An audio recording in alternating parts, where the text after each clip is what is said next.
Ce soir, 7-4.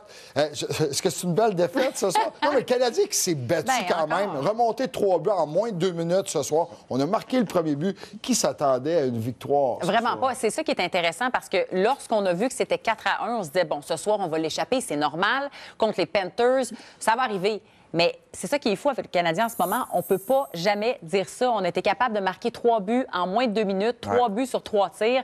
Si on peut transporter ça, l'an prochain, on est déjà gagnant, là. Bien, c'est certain, parce que c'est le genre d'attitude que tu vas avoir, parce que cette année, quand c'est à 4-1, là, on le savait, en temps de marquer.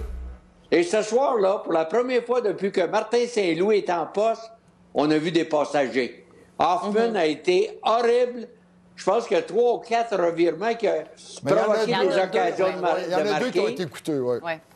Anderson, on l'a enlevé avec Suzuki. Ça a commencé dimanche, ça, Bergie. On a des... dimanche, déjà, il l'avait enlevé. On peut pas continuer, là, parce que là, quand on parle de caractère d'une équipe, c'est souvent les matchs à l'étranger.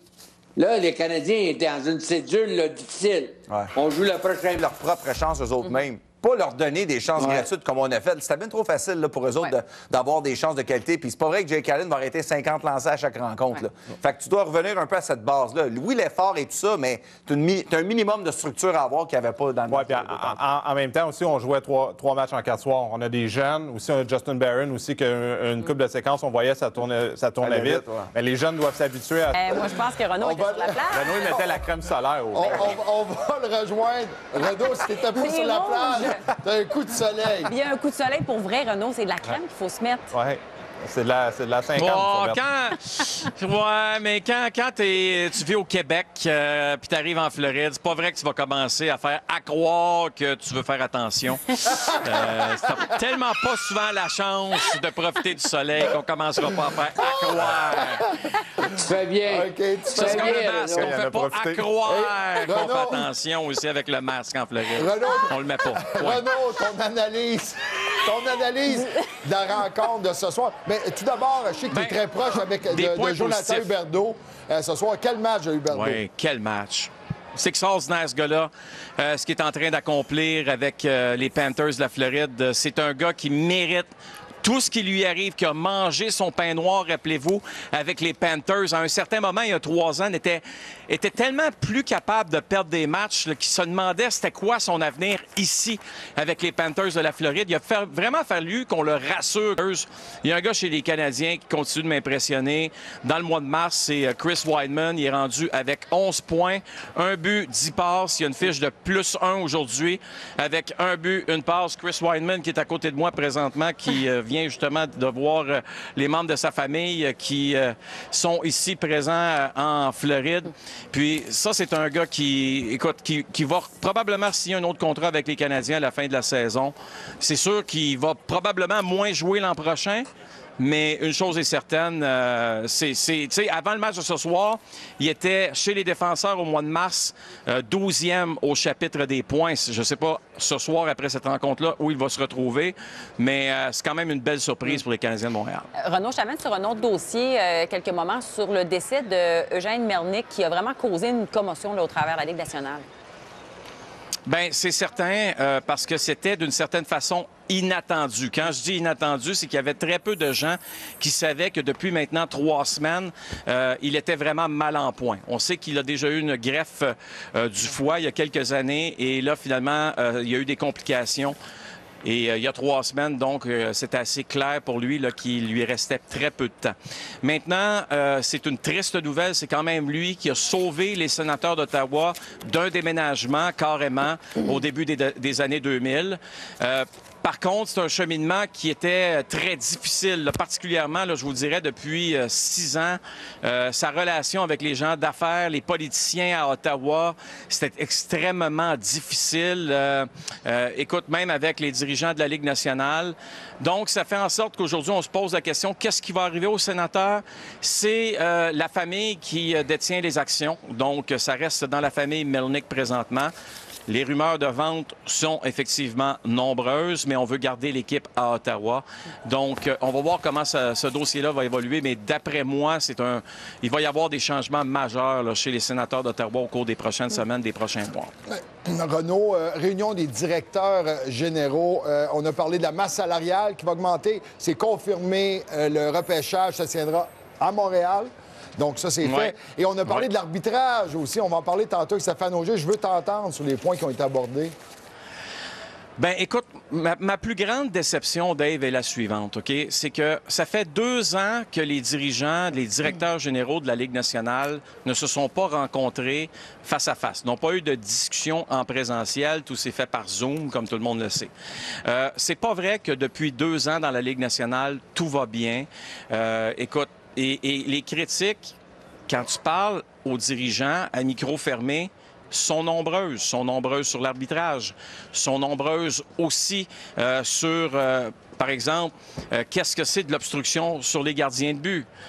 On l'a vu chez les Canadiens de Montréal, pas juste chez les Canadiens, un peu partout dans la Ligue nationale, même au cours des derniers jours, des dernières semaines. C'est très complexe. J'ai posé la question à Gary Bettman aujourd'hui. Lui, il se dit satisfait et pense pas que présentement, il faut faire des changements. Il faut bien écouter les propos de Gary Bettman en disant on n'est pas rendu au point où on veut faire des changements, mais pourquoi pas? Parce qu'ils ne sont pas compliqués à faire, ces changements-là.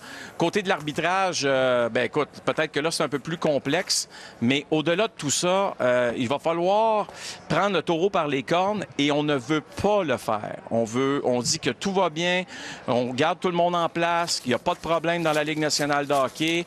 D'une certaine façon, c'est nous qui l'inventons. On ne l'invente pas, c'est parce qu'on l'entend aussi. Il y a du monde qui nous le disent. Mais quand on arrive dans les rencontres, puis une des premières choses que Colin Campbell a dit aux directeurs généraux, en passant, les séries s'en viennent. Dites à vos coachs de rien dire sur les arbitres parce que ça va être des amendes. Et en passant, vous aussi, vous n'avez pas le droit de rien dire, sinon c'est des amendes. Ça veut dire que ça règle le dossier, hein? Oui. Plus le droit de parler. Mais nous, on a le droit. On a le droit d'en parler. On a le droit. Oui, on a le droit. Merci, exact. Renaud. Merci. Salut, bonne soirée, là. Salut, bonne soirée. Bonne Floride à Renaud, le chanceux. Un peu de crème, par exemple, ce serait bon. Arrête de parler de crème. Ah, je le sais. Il a le droit de pas en mettre. Il a le droit, mais on a le droit de dire qu'il est rouge. Il met de l'huile. Il met de l'huile. On va aller écouter Joel Edmondson qui a marqué son premier but de la saison ce soir. Yeah, I mean, the past month or so, there's been, you can definitely see that there's a difference in our team, and it doesn't matter how many goals we're down or if we're winning, there's no quit in our dressing room. We believe we can be in any game and beat any team, so... C'est des opportunités, puis c'est des gars qui ont de la glace plus, qui étaient supposés en début d'année. Fait que c'est sûr, il y a beaucoup de gars présentement qui jouent leur job, puis qui veulent montrer à Martin Saint-Louis puis à la direction qu'ils vont être prêts pour... Pas cette chance-là. Ces gars-là, ils ont ça pas de n'arrivera job. peut-être pas, là, parce que le fait d'avoir une saison aussi difficile, bien, ça a donné la chance à des gars comme Dauphin qu'on aurait peut-être jamais vu. Et tant mieux pour lui, mais t'as pas grand temps pour montrer que tu peux être un joueur constant dans la Ligue nationale. Je te dirais que dernièrement, là, il le démontre. Oui, vraiment, il saisit sa chance, ça c'est clair. D'ailleurs, on va aller l'écouter. Vous savez que c'est toujours le temps de vous inscrire pour le concours Craft Hockeyville. Si vous voulez apporter des rénovations à votre aréna locale. Magique, 50, toute une saison pour Cryer. Les Rangers vont vraiment bien dernièrement. 3e victoire de suite. Exact. C'est Nick Crosby qui a tenté là, de remettre l'équipe dans le coup. Un accident. Notre mise en échec fixe tout ce soir. Tarasenko, c'est Travis Darmouth. Oh! Mise en échec légal. Tarasenko qui est un solide gaillard. Des gros os. Des gros os, Dave. Je pense que ton fixe auto était plus dur que la mise en échec. Hey, juste une petite mise à jour sur l'état de santé de Jake Evans. On a tweeté du côté du Canadien pour dire là, que haut du corps, visiblement, c'est l'épaule là, qui a rentré dans la bande solidement, mais il est correct, il sera réévalué au quotidien. Donc, on a hâte de voir parce qu'il a quand même un passé de commotion. Fragile, Jake Evans. Hey, les gars, vous n'avez pas rien à votre nom? Tu sais, quelque chose de le fun qu'on pourrait vendre comme... Dans des céréales, ça, c'est un March rêve. Munch, Cinnamon. Ah, c'est bon. OK. OK. On a-tu d'autres choix? Chose? On a tout autre choix. Encore les March Martin. Il a l'air à examiner. Ah, il mange avec un hockey, vous avez vu? Mais face Oh, en mange avec un hockey. granola. Bon. Ah, bon, ça, c'est déjà plus santé. Ouais. Non, mais c'est un rêve, Fish, pour toi. Fait que finalement, Tavares, c'est... Ben oui, c'est un rêve. Tu les appellerais comment, toi, tes céréales? Ah, C'était quoi, donc? Croque-fish. Des croque-fish. Ça a l'air vraiment pas bon, ça. Avec des petits Mais ça marshmallows goûte en pas forme le de poisson, poisson. on veut le jeu. Ben non. Des petits marshmallows en forme de OK, poisson. non, c'est pas ben une bonne oui. idée. Oui, c'est une bonne Non, idée. Bye, tout le monde. 2 matchs. Avec bien du sucre. Bien du sucre. Moi, je veux les céréales. L'après-match vous est Mardi soir, j'espère que tout le monde va bien à la maison. Elisabeth, 5 matchs ce soir Oui. dans la Ligue nationale. Oui, le Canadien est en Floride, on va en parler tantôt. Mais il y avait un match qu'on présentait ce soir. Pascal est avec nous. Absolument. Éric Michaud. Bonsoir. Bonsoir, Éric. Bonsoir. Bonsoir, bonsoir. Élie, veux-tu saluer le coach aussi? Bien, certain. Hein? Michel aussi qui est avec nous pour parler du Canadien. On le fait apparaître pour vous. Salut, Michel. Bonsoir tout le monde. On va parler du match qui vient de se terminer sur nos ondes. Ça a été un peu un avant-goût des séries entre deux équipes qui ont le vent dans les voiles, Boston-Toronto. On avait une fiche identique, c'est ça qui est particulier. Ce soir, Toronto a eu le dessus. Il y a eu énormément de buts. On va peut-être regarder les faits saillants de cette soirée-là parce qu'il y en a eu des buts, messieurs. Austin Matthews qui est allé chercher un 49e filet. Mais en général, ces deux équipes-là sont à surveiller. Regardez donc les faits saillants. David Pastrnak qui va faire 1-1. C'est son 38e. Juste vous mentionner, je pense... Allen. Exact. C'est Ça fait peut-être une mal. bonne chose. Ah, ben là, il commence à manquer de goalers. Ouais, pour le vrai, il jouait quand même pas mal depuis qu'on l'avait mis au balotage. Il avait gagné ses 2 matchs précédents. Puis là, la bonne nouvelle, par contre, Élie, c'est que Campbell est tout près d'un retour. Oui. Là, on dit que c'est une question de journée. Donc, on pourrait retrouver Jack Campbell. Et Shelburne, encore une fois, a pas mal fait. Toronto a joué un bon match, mais on le voit, ils ont de la misère à finir les matchs. Et Boston commençait à revenir tranquillement. Mais c'est une grosse victoire pour les Leafs. Comme tu as mentionné, ça pourrait être le face-à-face en première ronde. Et il ne faut pas oublier l'historique que les deux équipes ont. Boston a éliminé Toronto 3 fois là, dans les 9 dernières années. Donc, mentalement, là, cette victoire-là fait du bien aux Leafs. Une défaite à leurs 8 derniers matchs pour les Bruins de vont Boston. bien. Puis dans les filets aussi, du côté des Bruins, on parle souvent des gardiens de but pour les Leafs de Toronto. Du côté des Leafs, ça va assez bien. Du côté de Boston, des tu veux Bruins, dire. des Ouais, ouais. Bruins. Tu suis, bravo. Ben, absolument, j'ai pas le choix avec Dave, des fois. Avec quelques commotions. Absolument. Le duo va très bien. Puis Jeremy Swayman, une très bonne séquence là, depuis Noël. Ça va être intéressant. Puis je pense que l'addition de Lindholm va beaucoup les aider à entourer, justement, à protéger ce duo de jeunes gardiens de but-là. Moi, pour ma part, je pense que Swayman est supérieur. C'est quoi déjà le nom de... Hallmark. Hallmark. Je le dis pas. Merci, Non, Éric. ben là. Merci.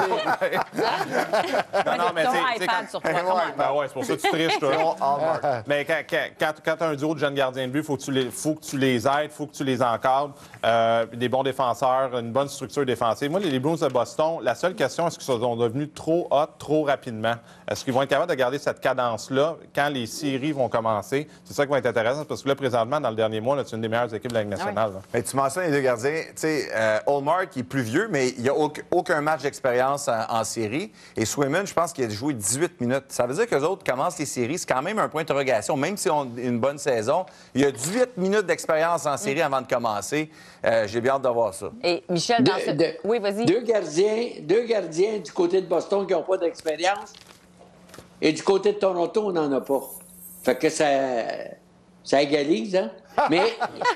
Ça, c'est qui va On briller. attend. Non, mais il en demeure pas moins. Il en demeure pas moins que dans cette série-là, Boston-Toronto, d'après moi, ça va être une longue série. Donc, normalement, l'avantage de la patinoire est important. Et Boston perd ce match-là ce soir, là.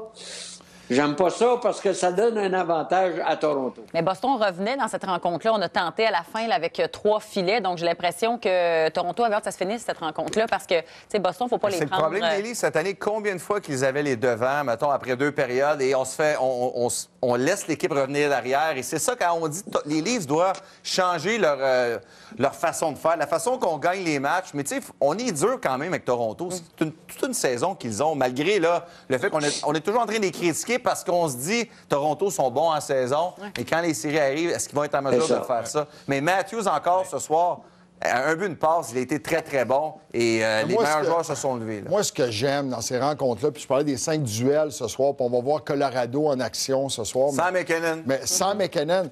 Mais c'est des duels qu'on va voir en série.